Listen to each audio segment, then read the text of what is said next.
St Hilda's School aspires to be a world leader in the primary and secondary education of girls and young women. This simple yet passionate intention, along with the school motto, Non Nobis Solum, has served as the very foundation of the school for 100 years, and its message rings as loud and as true today as it did when it was first initiated a century ago. Non Nobis Solum, not for ourselves alone. Hello, my name is Vanessa Hogan, and I'm very proud to be representing the entire school community as school captain of St Hilda's School in its centenary year of 2012. Welcome to our school. In 1912, Archbishop Donaldson purchased the all-girls school Goethe Lee, located at the corner of Davenport and Bay Street, Southport, from Englishwoman and principal Miss Helena Davenport, and appointed Miss Catherine Bourne as the new principal of St Hilda's, renamed in honour of the 7th century abbess of Whitby, who had been a great scholar and a leader in the early church. In 1915, Miss Bourne, with her wonderful foresight, purchased, using her own money, 30 acres of bushland in High Street, Southport for £1,000. Such was her hope that a proper school made of brick would one day stand on the site. She offered it as a free gift to the church in return for a small annuity. On September 12, 1917, St Hilda's School Southport officially opened. According to the local newspaper, St Hilda's was the grandest brick building in Southport and the only one with electric lights and its own water supply. In an era when the refined arts of needlework and piano more often took precedence over an academic education for girls, the opportunity for a girl to attend boarding school was rare, and an education for a 16-year-old even rarer. St Hilda's appeal as an education by the sea led to unexpected demand, and the marketing campaign for the fledgling school reflected the relaxed lifestyle of the coastal settlement. The mild climate of Southport is particularly suited to delicate girls who will soon become strong when they live a happy, healthy, out-of-door life, and the sea bathing and airy rooms keep them free from all illness. Whilst the design of the St Hilda's building drew widespread favourable comments, the new school soon gained a reputation for providing an excellent standard of education. In 1917, a well-rounded education cost £13 13 shillings for board, an additional £4 4 shillings for tuition, and £2 2 shillings for laundry, a total of £20. St Hilda's did, of course, have much to offer, and the school year was enriched by social diversions which were, in Miss Bourne's opinion, popular and necessary events. Over the 100 years of education at St Hilda's, there has been 8 principals, 7 women and 1 very current male headmaster: Miss Bourne, Miss Fittock, Miss Horton, Miss Gronowski, Miss Reeves, Mrs James, Mrs Langford, and Mr Crawley. It was during Miss Winifred Fittock's appointment as principal that the school faced its greatest challenges, the Depression years of the late 1920s and 30s, and the outbreak of World War II in the Pacific in 1942. Under government direction, all schools in the coastal region were forced to close. Undaunted by this, Miss Fittock relocated the school to Pikedale, a 7,000-hectare sheep station outside Stanthorpe, where temperatures would often drop to freezing and below. During Miss Fittock's 28 years of service, advances were made in fundraising efforts for improvements to grounds and buildings, and even a golf driving range was built at the school. This is what she had to say of their first attempt at golf. It took about 4 lessons to learn how to swing before we even saw a ball.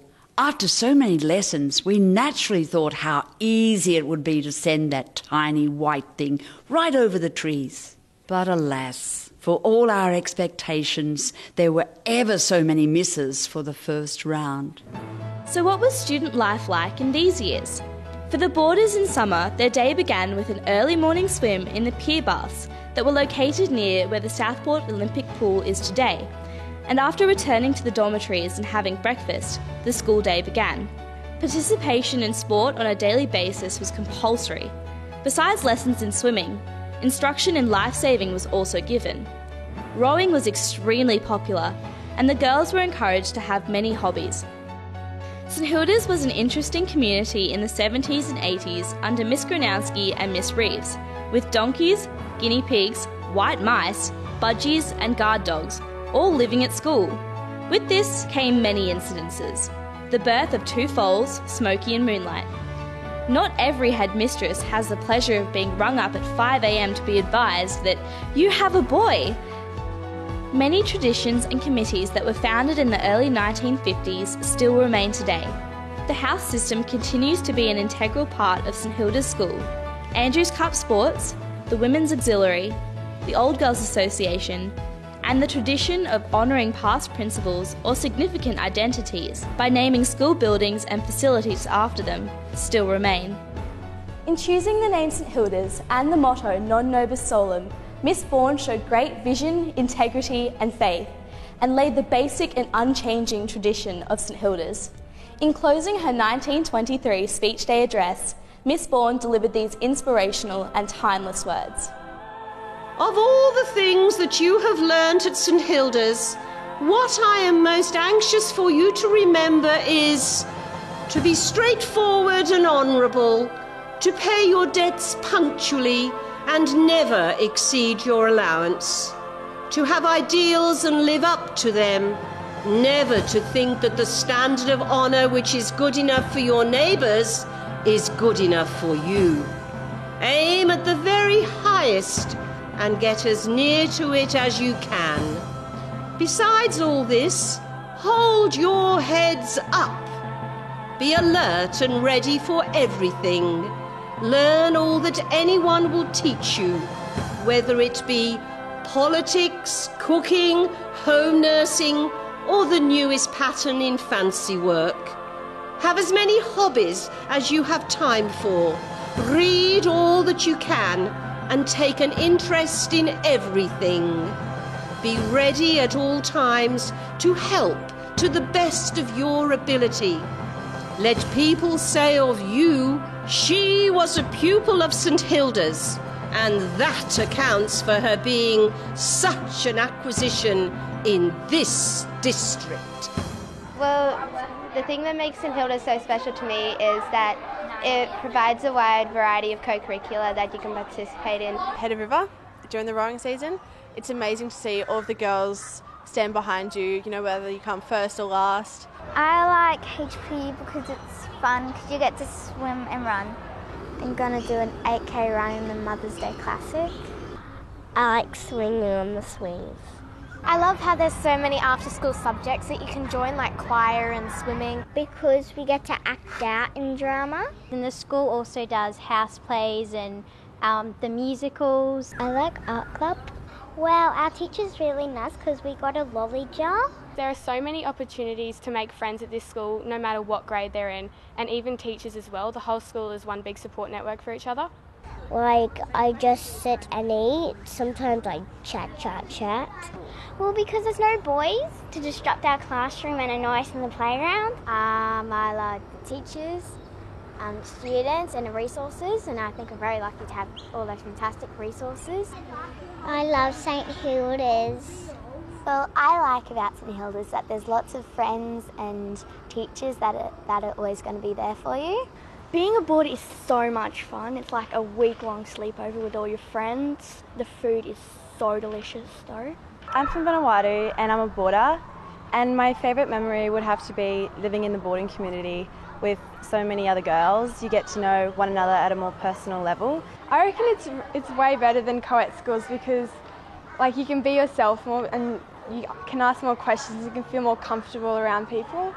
I love about St Hilda's that they've got wonderful teachers and students, and you make lots of friends. I really love working with the iPads because I think it makes everything so much easier. Our teacher got us dry ice and we got to play with that, and there was smoke everywhere. Last week we got to go out and wear gloves and got to scoop some animals up, and then we kept them in the classroom. Today we made this poster thing and a sculpture of the under the sea, and I put a mermaid and seaweed and fishes. I really like how St Hilda's raises lots of money for the less fortunate than us. We love St Hilda's! Happy